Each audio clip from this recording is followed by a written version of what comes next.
আপনার পুরস্কারটি পেয়ে আজকে কেমন লাগছে?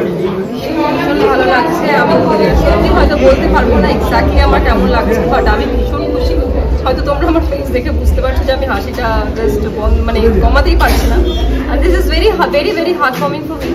And thank you so much everyone, all the well wishes, Red Wine Entertainments এই নমিনেশনটা আমাকে দেওয়ার জন্য থ্যাংক ইউ। পুরস্কারটি কি জন্য পেলেন? পুরস্কারটি হচ্ছে best female model in Bengal. আপনার ইন্সপিরেশন কেউ আছে? হ্যাঁ, ইন্সপিরেশন ইজ অ্যাকচুয়ালি সেটা আমার মা ছাড়া হয়তো এটা হতো না।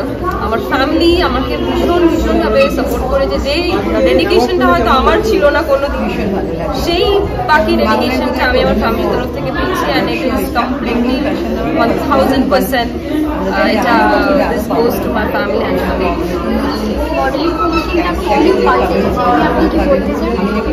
পাল্টে তো গেছে, সবকিছু পাল্টাচ্ছে, শুধু মডেলিং প্রফেশন না, এরকম অনেক কিছু পাল্টাচ্ছে, সময়ের সাথে সাথে পাল্টাচ্ছে। বাট আমি এটাই বলবো যে যদি সবকিছু পাল্টায় আমাদেরকেও সময়ের সাথে সাথে পাল্টানো উচিত, কিন্তু নিজের প্রতি অনেস্ট থেকে, কাউকে না ঠকিয়ে, কাউকে কিছু না করে, কারোর কর্মজগৎ খারাপ না করে, নিজের প্রতি যে নিজের কাজের প্রতি যে ডেডিকেশন সেটাকে ফলো করলে আই থিঙ্ক যে ড্রিম নিয়ে বাকি সবাই এগোচ্ছে সেটাকে